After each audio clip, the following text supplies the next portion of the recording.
Halo sahabat PS Media, senang rasanya bisa menyapa sahabat semua. Semoga sahabat dalam kondisi prima dan selalu dilimpahi kebaikan agar dapat menularkan kebaikan juga kepada orang lain. Kali ini kita akan bahas tuntas secara lengkap tentang pembelajaran berdiferensiasi yang lagi trending di dunia pendidikan khususnya dalam implementasi kurikulum mereka. Sahabat perlu tahu mengapa video ini saya buat. Beberapa waktu lalu, saya menyebarkan angket melalui aplikasi Google Formulir untuk mengetahui tingkat pemahaman guru tentang pembelajaran berdiferensiasi. Pertanyaannya seputar pengertian, strategi, dan contoh penerapan pembelajaran berdiferensiasi di kelas. Hasil angket terhadap 136 guru menunjukkan bahwa tingkat pemahaman guru lumayan beragam. Sangat paham 3,7%, paham 40,4%, cukup paham 26,5%, kurang paham 27,2%, dan sangat tidak paham 2,2%. Hasil ini masih perlu diuji mengingat ada beberapa hal unik terjadi di mana yang menjawab kurang paham pada soal nomor 1 misalnya, ternyata hasil pada instrumen-instrumen lainnya menunjukkan pemahaman yang sangat baik dan sebaliknya, ada guru yang menjawab sangat paham namun sebenarnya masih kurang paham. Hal yang menggembirakan sekaligus mengejutkan adalah bahwa guru yang menjawab sangat paham, paham dan cukup paham sudah berada di atas 70%. Melihat realita di atas, maka saya terdorong membuat video ini dengan harapan pemahaman guru terhadap pembelajaran berdiferensiasi semakin baik dan guru memiliki keyakinan untuk mengimplementasikannya di kelas.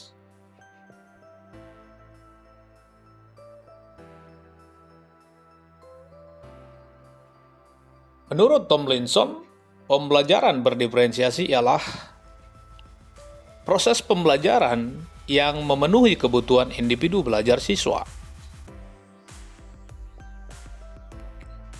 Sahabat mungkin bertanya, apa mungkin memenuhi kebutuhan belajar siswa yang beragam? Tonton terus video ini sampai akhir ya, biar sahabat mendapat gambaran yang utuh tentang pembelajaran berdiferensiasi. Bagi sahabat yang belum subscribe, silakan tekan tombol subscribe agar sahabat tetap update dengan postingan baru dari PS Media. Praktik pembelajaran diferensiasi yang dilakukan guru di kelas harus didasari oleh 3 hal. Yang pertama readiness, kesiapan belajar, interest, minat belajar, dan learning profile, profil belajar. Untuk mengetahui kesiapan belajar, minat belajar, dan profil belajar siswa, guru lebih dulu harus melakukan asesmen diagnostik, baik asesmen diagnostik kognitif maupun non-kognitif.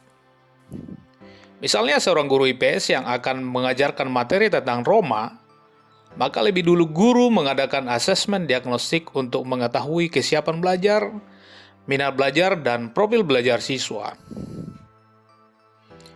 Minat siswa bisa diketahui dengan meminta siswa mengisi kuesioner tentang apa saja yang mereka ingin pelajari tentang Roma. Untuk mengetahui kesiapan belajar, guru membuat kuesioner berisi pertanyaan tentang apa yang sudah siswa ketahui tentang Roma. Terakhir, untuk melihat profil belajar siswa, guru merancang dan membagikan kuesioner dengan tagihan bagaimana cara belajar yang mereka inginkan.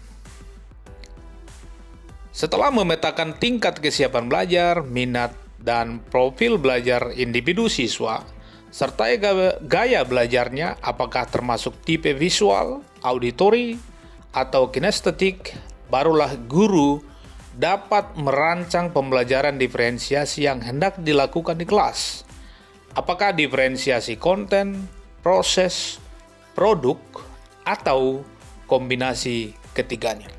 Diferensiasi konten berkaitan erat dengan apa yang dipelajari siswa. Disinilah guru harus memilih atau mempertimbangkan materi apa dan dalam bentuk apa yang sesuai dengan karakteristik dan kebutuhan siswa. Apakah materi yang sederhana, kompleks, nyata, abstrak, disampaikan dengan lebih lambat atau lebih cepat, dalam bentuk tulisan, suara, atau video. Mungkin sahabat berpikir, kok ribet amat? Nyantai bro. Everything's gonna be alright. Sahabat kan mau memuliakan siswa. Tomlinson memberikan contoh penerapan diferensiasi konten seperti berikut ini. Siswa di sebuah sekolah menengah, kelas sains, membahas tentang mamalia. Guru merencanakan beberapa pendekatan untuk memperkenalkan konsep, istilah, dan informasi tentang mamalia kepada siswa. Guru menunjukkan 5 gambar mamalia kepada siswa dan mempersilahkan siswa memilih mamalia mana yang lebih mereka sukai untuk diinvestigasi lebih jauh. Ini dilakukan untuk membedakan konten berdasarkan minat siswa. Setelah membagi kelompok, kemudian guru memberi setiap kelompok investigasi beberapa cara untuk belajar tentang mamalia yang dipilih oleh anggota kelompok tersebut. Selanjutnya, guru menyediakan bacaan berupa sekumpulan buku terkait 5 mamalia tadi dengan tingkat bahasa yang bervariasi.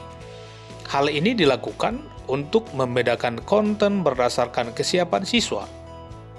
Selain itu, guru juga mempersiapkan informasi tentang 5 mamalia tadi dalam bentuk audio, video, dan websites yang dapat didengar, ditonton, dan diakses oleh siswa sebagai bentuk diferensiasi konten berdasarkan profil belajar siswa.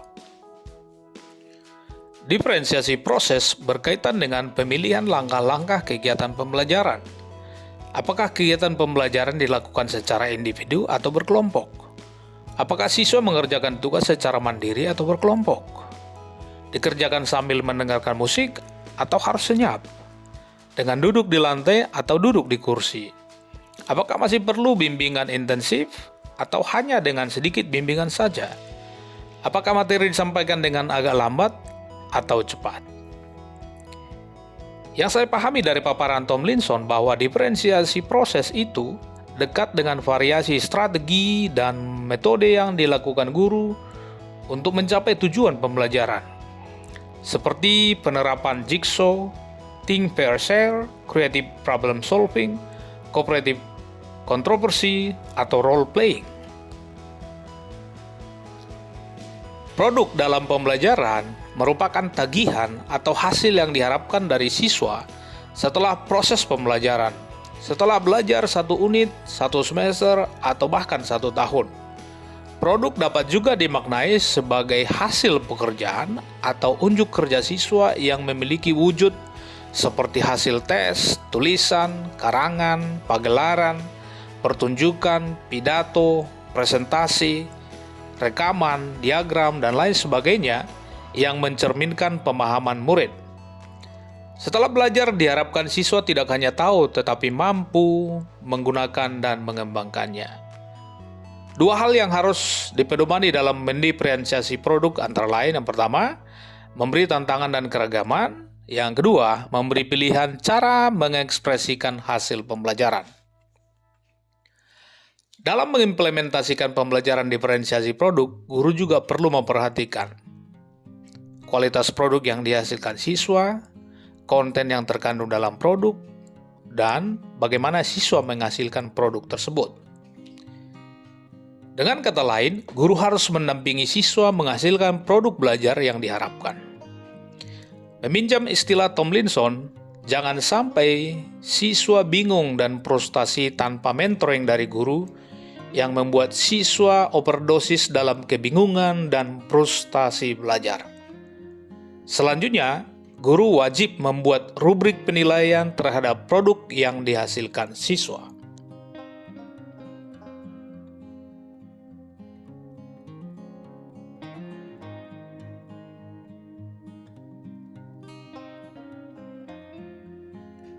Baiklah sahabat inspiratif, sebagai penutup saya kutipkan beberapa poin penting yang mendasari pembelajaran berdiferensiasi menurut Tomlinson.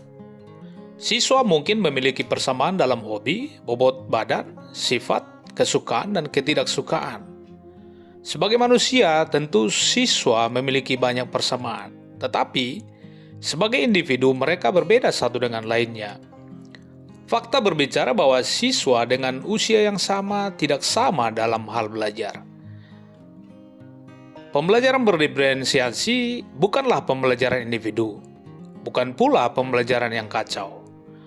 Bukanlah pembelajaran yang mengelompokkan siswa yang homogen, bukan pula pembelajaran yang memakaikan baju yang sama kepada seluruh siswa.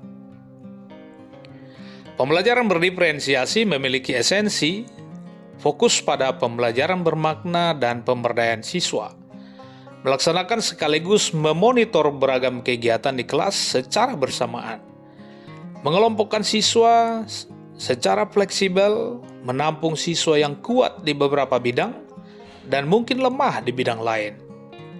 Pembelajaran berdiferensiasi merupakan pembelajaran yang berpusat pada siswa. Untuk mematangkan pemahaman Bapak Ibu tentang pembelajaran berdiferensiasi, silakan lihat-lihat kuesioner tentang pembelajaran berdiferensiasi dengan mengklik link yang tersedia pada kolom deskripsi. Semoga video ini memberi manfaat dan semakin menguatkan niat Bapak Ibu untuk segera bergegas menerapkan pembelajaran berdiferensiasi di kelas. Mari kita muliakan siswa dengan memahami karakteristik dan kebutuhan belajar mereka. Salam sukses and have a wonderful day!